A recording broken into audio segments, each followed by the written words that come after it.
Hello and welcome back to another episode. We're back again. We're back, baby.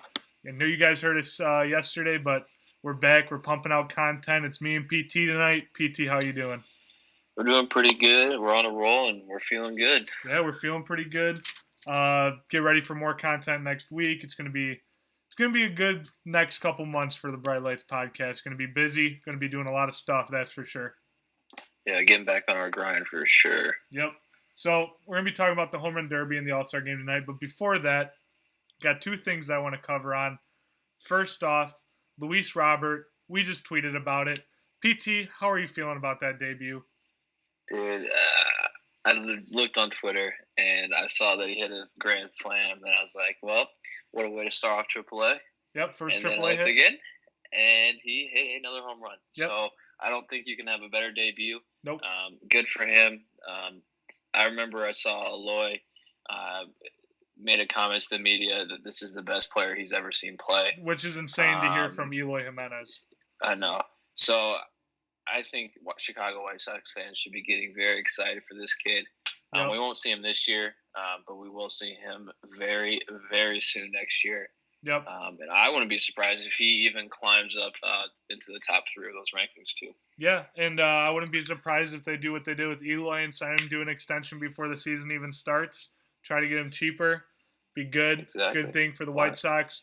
Another highlight, Andrew Vaughn had 3 hits. Another multi-hit game for Andrew Vaughn in the minors. Hopefully he climbs up the system. Hopefully we see him in the next year or two. Him, Madrigal, Luis Robert, Eloy Jimenez, Moncada, and it's going to be a great time to be a White Sox fan. I'm pretty pumped, PT. I am pretty pumped. Yeah, I think the good thing here, folks, is that we are ahead of schedule. All these guys are probably doing half a year to a year faster than everyone thought they would be. Yep, and that's with losing Kopech too for a year. Exactly. So we'll have them next year too. Cease, Giolito. Oh, it's going to be exciting to watch everything unfold and come together. It's going to be a fun ride. And one other thing, last thing, then we'll get into the content for today. Yonder Alonso signed with the Colorado Rockies. PT, how happy are you that he's gone? I don't think it was a good fit in the beginning. Nope. It showed too. I mean, he was an average player, and it just showed that he wasn't going to be able to play in Chicago. I never wish anything bad on any player or anyone. Exactly. So I wish him the best of luck, and I hope that he can pick it up somehow for sure. Yeah. All right. Let's get into it. Home run derby time. We're going to break down round by round, talk about each matchup. So we're going to start off with the number 1 seed versus the number 8 seed, Matt Chapman versus Vladdy Guerrero. Obviously, Matt Chapman was not supposed to be the 1 seed. It was supposed to be Christian Yelich. But I was listening to some podcasts today with Jared Carabas and Dallas Braden. I forgot the name of the podcast. But so they were talking about a new way to do the seeding for the home run derby, which I thought was very interesting. They were talking about how instead of seeding by home runs, because who wants to see Vlad Guerrero Jr. and Christian Yelich go off in the first round when you can see them in the finals? Exactly. So they were saying how they should do it like how the WWE does, how they have it so that they kind of, not rig it, but, they kind of plan it out so certain things happen in a certain way. Yeah. Have it so Yelich is on one side of the bracket, Vladdy's on the other side, or, just different ways that they can have the championship playing out, have some more interesting matchups. I mean, this year's championship was awesome with 2 rookies facing off. It was unbelievable. We'll get to that in a little bit, but Vlad Guerrero Jr. just absolutely destroyed Matt Chapman. 29 home runs to 13. I will say this, though, about Matt Chapman. Everybody's talking about how Vladdy hit the bottom of the scoreboard in the first round. Matt Chapman did the exact same thing in his round 2, and I don't even think people know that. Yeah, I think the only thing I noticed with Matt Chapman is I think they were notified pretty late, so they didn't have enough practice time like everyone else. Yep. And it showed. His dad was throwing to him, and it kind of looked like his dad was not throwing the best BP. Nope. And but I mean, he's still. I mean, like I said, they dreamed of this ever since he was a young kid. So it's good that they got to experience it. And yeah, it's really cool when you see relatives throwing to their to whoever. Exactly. Yeah, it's awesome. So Vladdy obviously moved on. Then we got Bregman and Peterson. You all know my boy Jock. I love him. And you know what? All you hopping on the Jock Peterson bandwagon after the home run derby, just hop right off, please. I don't want any of that. You know we love him at Bright Lights Pod, so we've been on the wagon for a long time. But anyways, Jock Peterson hit 21. Bregman hit 16. Bregman, he was in the home run derby last year too. Got eliminated in the first round. Maybe he'll keep trying, but I just don't see him being a big home run derby guy with his. He's got more of a level swing that'll create backspin, but I don't think it's really a home run derby kind of swing. Yeah, I agree. His swing's not really a big uppercut. It just kind of showed there, and I believe he made a comment that he's going to retire from the home run derby too as well. Yeah, do it twice, see how it goes. Get knocked out of the first round both times, kind of call it a career. Then we got the polar bear, Pete Alonso versus the hometown boy, Carlos Santana. Pete Alonso was getting booed all night by the Cleveland crowd for having to face off against Santana. Alonso beat him 14-13. Santana hit first, hit 13, and Alonso walked it off. Not even having to use the bonus time, which is impressive enough. But that first round from Alonso really wasn't that impressive, and I really didn't expect that much out of him. He kind of came out of nowhere. Yeah, it kind of started off slow, and it kind of definitely shook me because after we saw what Vladdy did, we were like, well, there's no way that anyone's going to run through him. Yep. But he kind of lucked out. He kind of only had to beat 13, which was not that hard in my opinion. Not at all. So it just was kind of, I wouldn't say an easy route, but it definitely was. Yeah. No, I definitely agree. Then last matchup in the first round, Josh Bell versus Cunha. Josh Bell was unbelievably disappointing. And, he still had 18 home runs, but a lot of people expected him to hit, to destroy Acuna. Acuna hit 25, Bell hit 18. The one thing that I noticed about Acuna, though, and on PT, I know you probably noticed this too, he hit home runs to every part of the field. Yes. Yeah. It was very impressive. So, the only thing I have to say about that is, it was pretty impressive that he can go all over the field and hit home runs. But, like, in the home run derby, is that really what you're trying to do? It takes longer for the ball to get out. So I wonder if that affected him in any way. Because I just don't think that if I'm hitting a home run derby, I'm doing what Vladdy does and just put everything in left field. Exactly. But he had 25 runs and 19, so that's not that bad. No, not at all.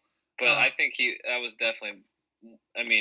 Besides Vladdy, was probably the second best impressive hitter in this home run derby. Yeah, no doubt about it. Another thing that I noticed in the home run derby before we move on to round two is there's a rule in the home run derby where the pitcher has to wait for the umpire to give the go to throw the ball. I'm telling you right now, nobody gave a fuck about that rule in this home run derby. There was balls flying everywhere. Nobody was waiting. I don't know if you noticed. That rule definitely got overlooked. Even the commentators were saying something about it, and it was just kind of a thing that people were like, "Just fuck it, like we're not following this rule." Nobody cared. Well, with Vlad Guerrero Jr. in his first round, he had a lazy home run to left field, and while the ball was still in air, he hit a piss rocket into the stands. Imagine looking up, seeing a nice. It was a moonshot. It was a nice, easy moonshot over the fence. You're looking at it, and you look, and there's a piss rod 110 miles an hour coming at your face. That's a coming to Jesus moment right there. Yes, yeah, it is. Yeah, no doubt about it. Going to round two, easily the best home run derby round, in my opinion, in home run derby history. Vlad Guerrero Jr., Jock Peterson went into it was 3 sudden deaths. Yep, they tied at 29 and 29 with unbelievable. It was unbelievable. It was amazing. Vlad Guerrero Jr. tied his own record to 29 home runs in a round. Everybody thought Jock Peterson had no shot. He ties it at 29. They go to the 1 minute showdown, I guess you can say, the 1 minute walk off, whatever. They tie it again. Then they go into a 3-swing playoff. They tie it again, and then that final matchup, Vlad Guerrero hit 2, Jock hit 1. It was unbelievable. I had friends over. We were all going crazy. It was an awesome atmosphere. Yeah, so I'll just give you my kind of mindset though, and just was going through this whole thing. So Guerrero puts up 29, and Jack's going up, and I'm like, "There's no way." I kind of even saw it on his face. He almost looked like he was kind of in shock. I think everyone in the ballpark was. And then he puts 29 up, and everyone's going crazy. Yep. That's for sure. And then I'm kind of like, well, Peterson's dog tired right now, and I think there's no way that he can. He's kind of at a disadvantage. Vladdy just sat there for the full 4 minutes, has kind of gotten a rest. Yep. And Peterson's got to turn around right at 1 minute. And then he does it again. And then after Vladdy only hit one out in the first one, I'm like, Jack's got to win it here. This is the only way. And he didn't do it. And I was like, he's kind of screwed now. But wow, that was one of the most amazing things I've probably ever watched ever. Yeah. It was electrifying. And you know what? The thing about the home run derby is the home run derby does better for baseball than baseball does the other 364 days in the year by publicizing the sport. Yep. Because if you think about it, the home run derby, there's no basketball, there's no hockey, there's no football, there's no baseball games on. The only thing to do is watch the home run derby. And people love the home run derby. Yeah, who doesn't want to see home runs hit? I mean, exactly. Who doesn't want to see a freaking Willie Mammoth hit fucking nukes? Yeah, exactly. Who doesn't want to see big boy Vlad Guerrero Jr. in his rookie year shatter records? Yep, for sure. It was an awesome night. And the next matchup, Alonso Acuna.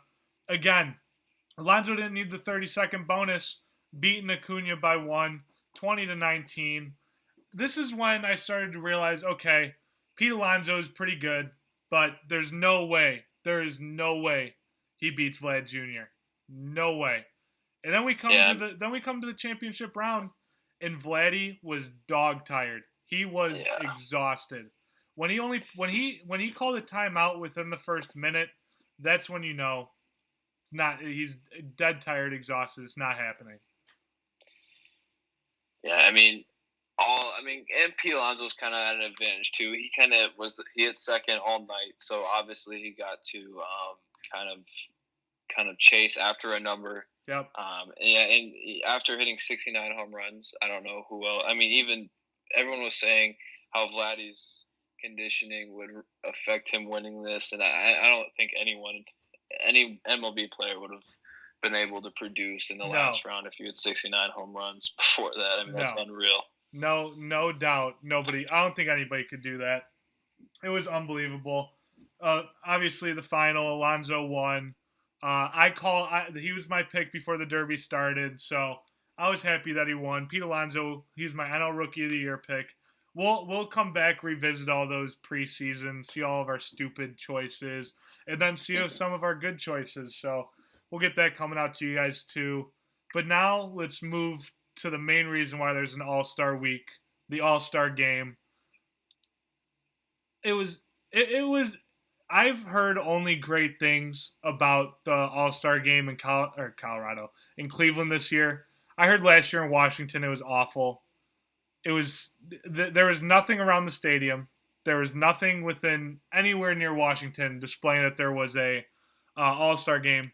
But I saw pictures, videos that 5-10 miles out of Cleveland, they were All-Star this, All-Star that. There was all All-Star games. The bars, the cities, all of them were displaying. They were happy that Cleveland was had the All-Star game.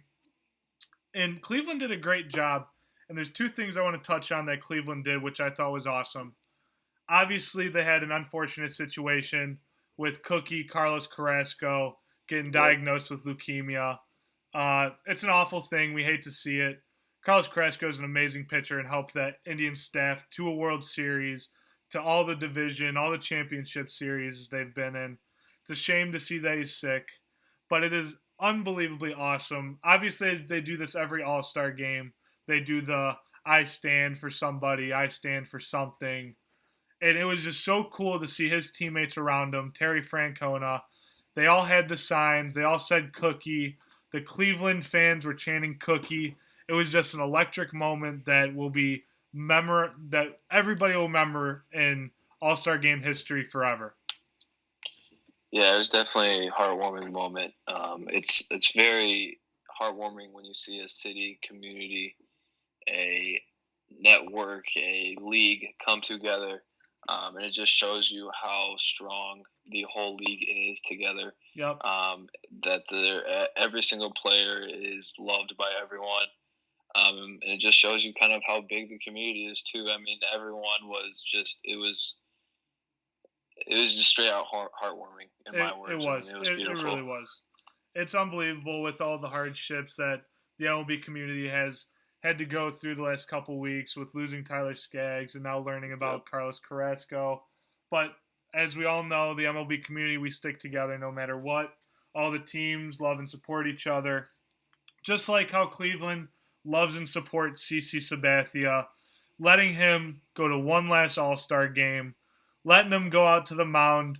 It was an unbelievable moment, and it was amazing. It was awesome. It was awesome to see CC Sabathia get the love and respect that he deserved from Cleveland after all he did for them. It's awesome to see him walk out that way.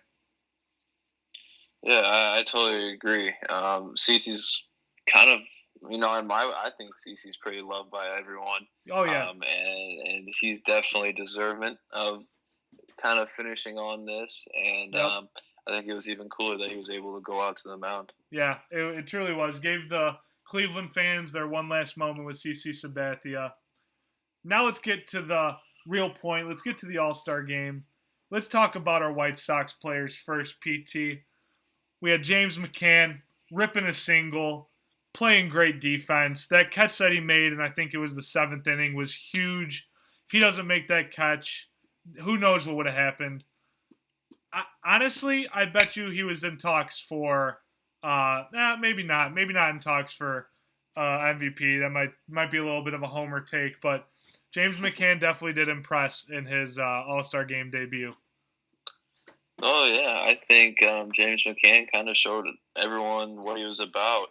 I wouldn't say he was totally slept on, but he definitely has been slept on a little bit this year. Yep, no doubt. He's kind of came out of the woodworks, and he's kind of showing everybody how well he's been playing this year, and I'm damn happy for him because he deserves it. Yep, it's unbelievable. And then we have Lucas Giolito. First batter walks Freddie Freeman. I got nervous. I don't know if you did, PT, but I definitely got nervous. I was like, oh boy, here comes a repeat of the Cubs game. But then he comes up, strikes out Cody Bellinger looking, which was, that's going to be on repeat for a long time for White Sox fans. Well, I know that was all over Twitter too. People were talking about how dirty that changeup was, and that definitely became a big part of his arsenal. And I'm glad he was to show it off to the whole world that night. Yep.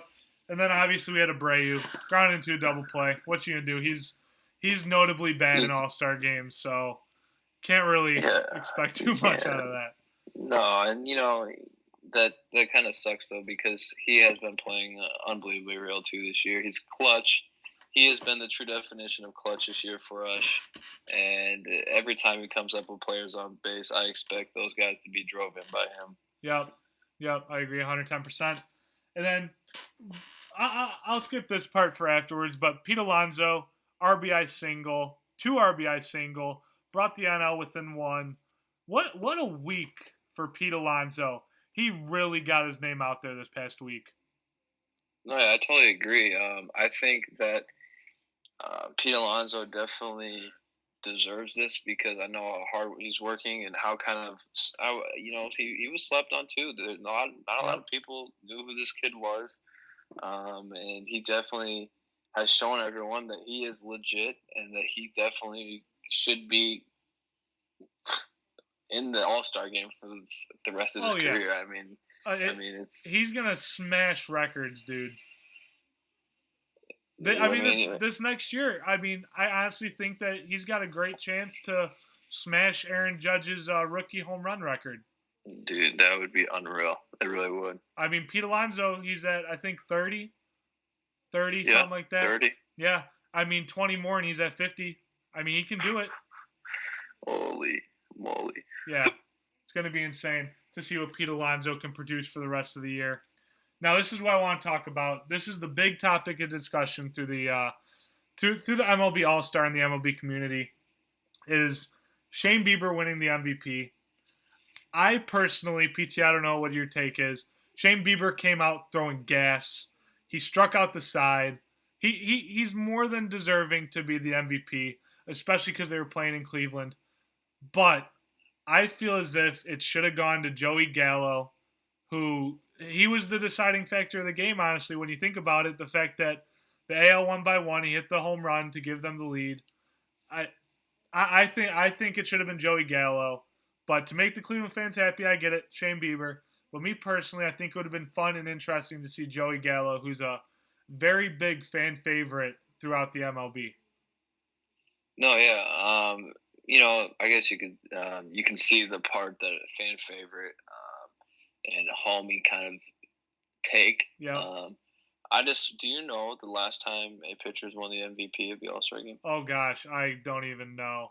No. I don't either. I mean, I can't remember the last time it's been. There wasn't anyone that kind of blew away the stat line that, I mean, no one really went 2 for 2, 3 for 3. So I mean, I guess you kind of gotta decide. Yeah, go with the home guy. I don't know who you go with. Yeah, so it definitely wasn't a bad pick. I definitely agree. I'm actually looking up right now when the last time a pitcher won it. We might look really stupid here, and it might have been very recent. Definitely was not recent. Oh, Mariano Rivera in 2013 in his last All-Star game. So, besides that, the last pitcher to win it was in 1999 with Pedro Martinez, who, again, won it in front of his hometown in Boston in 1999. Yeah. So, definitely interesting. Nothing against pitchers either. Not at all. They do a great job, but it's not what people, I would say, really look for. If you're really watching the All-Star game, you're rooting for someone to hit home runs. Yep. And not really for someone to get struck out. So, that's just my opinion. No, yeah, I definitely agree 110%. Now, PT, before we go, there's a big topic of discussion going on in the MLB right now with the Jake Marisnick collision with Jonathan Lucroy. I want to see what your take is on this whole situation. So yeah, I think it's definitely an interesting thing. There's two obviously different sides to definitely two different story. Sides. You have a play. There's, of course, if you're a baseball player, or even a fan, you know how sticky these situations can be. You've got a catcher trying to make a play on the ball, but also blocking the plate. Yep. So, I think in this day and time,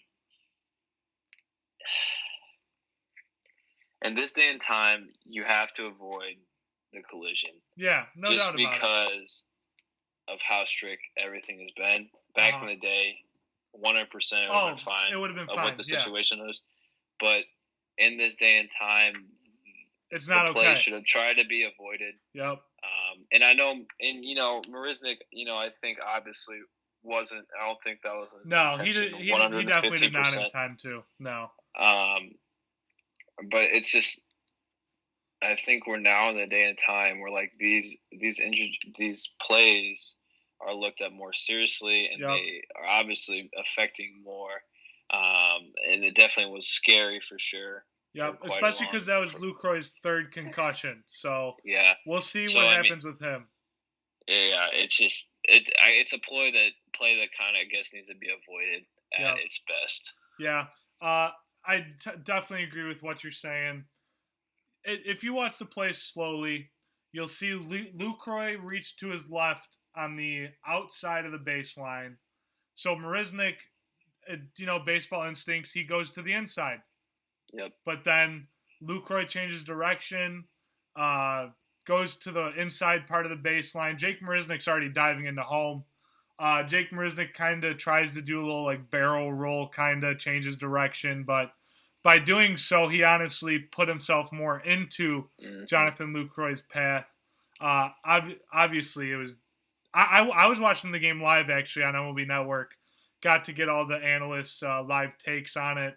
They were all very disturbed, and it was a disturbing thing. It's rough. It's not a good look. And for people who don't really pay attention to baseball the way we do, they just think right away, oh, Marisnick was trying to hurt Lucroy and all that. But I think both of us can agree, and a lot of others can agree, that Marisnick did not do that on purpose. But someone who did, maybe he didn't think they did on purpose, but was definitely heated about the moment. Did you see Yadier Molina's Instagram? So yes, I did. Yadier Molina posted a picture of him drinking, it was either wine or champagne, right before the incident happened. And then when the incident happened, whether he was under the influence or not, he absolutely used his social media power as a professional baseball player. And honestly, he kind of went after Jake Marisnick. Yes, he did. And again, definitely don't agree with it. Definitely not a good look for Yadier Molina. Sometimes I understand you got to help out your catching brothers, but sometimes you just got to keep your nose out of it, kind of. And because some of the things he said was very vulgar and very, very personal. Yeah, I think that whole, situation could have been avoided. Like I said, there's two stories to a side of every incident. And I think, and I'm going to be honest with you, I don't know of anyone in the MLB that would do anything like that on purpose. No one really wants to injure someone, no matter what, even if it's a rivalry, even if they don't like someone. No one's going to put someone's harm's way. They don't want to harm someone to a point where they'll get concussed or miss a significant amount of time of baseball. Exactly. The game's becoming something different. It's and it's not a bad different either. It's definitely, I don't think anyone would try to go out of their way to hurt someone significantly like that. Yep, no doubt about it. All right, PT, well, that was our recap on All-Star Week. Some baseball news that we talked about. We'll be back again. Not this weekend. We're not going to record this weekend. Give you guys a little bit of a break from hearing our voices. But we'll be back at it next week. Expect 2 to 3 podcasts for every week for the next couple months. We're going to be grinding. Check us out on our social media.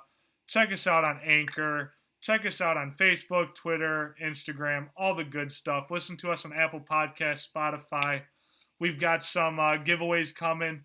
I know we've been telling you guys they're coming, but get ready. Get your notifications on. Get ready for that. We've got some cool stuff coming. We'll put it on the Twitter. You guys will see it. It's going to be a good time. Get ready for Bright Lights Podcast. PT, you have a good one, buddy. And our listeners, you guys have a good one. Peace out.